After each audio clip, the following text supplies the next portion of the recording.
Okay, so for this week, you all will be reading two short stories. One of those stories is written in 1892 from Charlotte Perkins Gilman, and that story is entitled The Yellow Wallpaper. The other story, published in 1955, is written by Flannery O'Connor, and that story is entitled A Good Man is Hard to Find. The first story, The Yellow Wallpaper, written by Charlotte Perkins Gilman, is a story that's part autobiographical, part fiction. She was actually married to a doctor, and what's interesting is that critics have written about how many of the incidents that have taken place in The Yellow Wallpaper were actually found in Charlotte Perkins Gilman's journal. One of the things that I want you to pay attention to in this story is how is the female's voice constructed, or how is the female identity constructed in America during 1892? Think about the things that were going on during 1892. I mean, we had just gotten finished. We're about 30 years out of a civil war.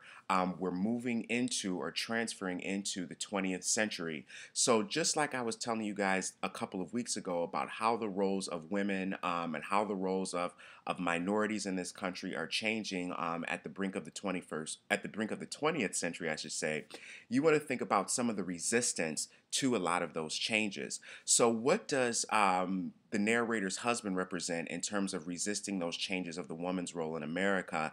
And what does the narrator represent in terms of establishing this sense of a woman's identity in America? What's interesting here is that Charlotte Perkins Gilman takes the approach from the aspect of constructing the woman's voice. So it's this idea of constructing the woman's voice, it's this idea of writing yourself to consciousness or yourself to becoming that is essentially threatening to her husband. So her husband does not want her to write at all. He just wants her to stay in the room. Another thing that I want you to think about is what does the woman behind the yellow wallpaper come to represent? And how does the narrator slowly become insane as she becomes fascinated or as she becomes intoxicated by this image in the wallpaper? And one of the things I want you to pay attention to is what does the woman behind the yellow wallpaper represent? There have been many articles, many literary theoretical articles written that the woman behind the yellow wallpaper might represent the woman who is actually touching the wallpaper. There are articles that have been written that the woman behind the yellow wallpaper represents every suppressed woman in America.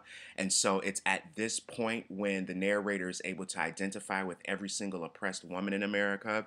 There have also been critical analysis out there that don't even look at the woman behind the wallpaper as this sign of feminism or as this sign of a woman establishing her voice in America. They just kind of see this image of the yellow wallpaper as being this monstrous image that the narrator just makes up in her head. So those are some of the things I want you to think about as you're reading the yellow wallpaper. As you read the A Good Man is Hard to Find. I'm sorry, I'm thinking of The Man Who Lived Underground by Richard Wright.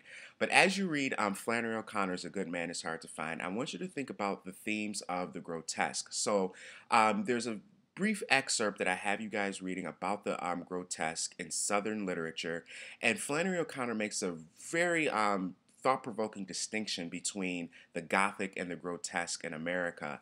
And when we think about 1955, when we think about some of the stereotypes that the North might have had about the people in the South, Flannery O'Connor makes an interesting distinction in one of her essays when she says that in the North, these dark moments, these dark events were basically called the Gothic, but the Northerners would call these dark events that are taking place in literature the grotesque. So it's this a lot of the things that have taken place in the Southern grotesque have influenced popular and contemporary horror films today. So what's happening in this film is that, I'm sorry, what's happening in this story is that we see this family take this trip and they end up running into a murderer and, well, actually an escaped convict by the name of the Misfit. And they run into him and he ends up murdering the family. What's interesting that I want you to pay attention to in this story is the role or the characterization of the grandmother this whole time.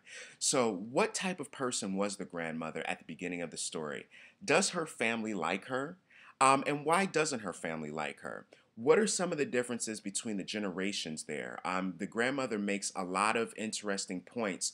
For example, when they do end up going on the road trip, the grandmother dresses up and the wife doesn't. The younger wife doesn't dress up.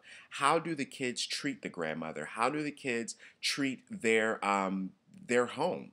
There's a scene in there where the grandmother says that, as a child she would never talk about the place where she lives the way that the children talk about the place where they essentially come from.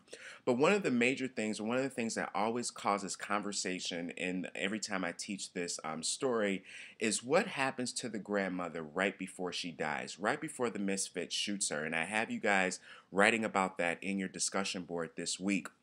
So, does the grandmother get a sense of grace right before she dies? Does she make this this reconciliation with God right before she dies, or is she doing all of this because she knows she's going to die and hopefully she obtains a sense of grace?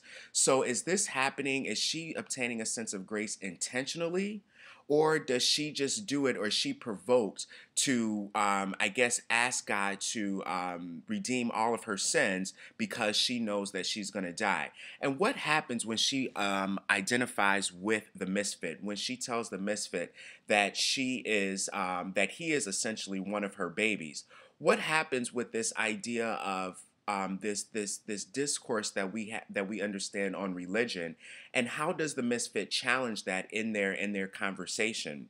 One of the things that Flannery O'Connor is very famous for, not only with this idea of the grotesque, but this idea of how her characters develop through conversation. So the conversation between the grandmother and the misfit is very important. So when you read about that conversation between the grandmother and the misfit, as always, I want you to put it within its historical context. I want you to think about that it's 1955 in the South, but I also want you to think about American religion at this time. So, how does the misfit challenge the perception of religion for the grandmother? And again, what happens once she knows that she's getting ready to die? Well, first off, after she has experienced her whole family dying, what happens in terms of the grandmother coming to terms with essentially her fate and her realizing that she's going to die? Does she gain a sense of grace, or is this intentional because she knows that she's going to die? So these are some of the things that I want you to think about as you're reading the Yellow Wallpaper and as you're reading A Good Man is Hard to Find. Do not forget, I don't know if I made this clear in the earlier posts and in the earlier videos, but do not forget to read those introductory pieces on the authors. Don't forget to read the things that come after the authors. Scan through the in your book, scan through the index and find the authors' names. Find if the authors wrote anything about their writing. So, for example, I have you guys reading essays written by Flannery O'Connor. There's a good essay in here about ambiguity in Young Goodman Brown. So, if I didn't necessarily assign certain things for you to read, and you, for example, find an essay written by Charlotte Perkins Gilman about the Yellow Wallpaper, make sure you review that. Okay. So, as always, if you guys have any questions, send me an email and let me know, and happy reading.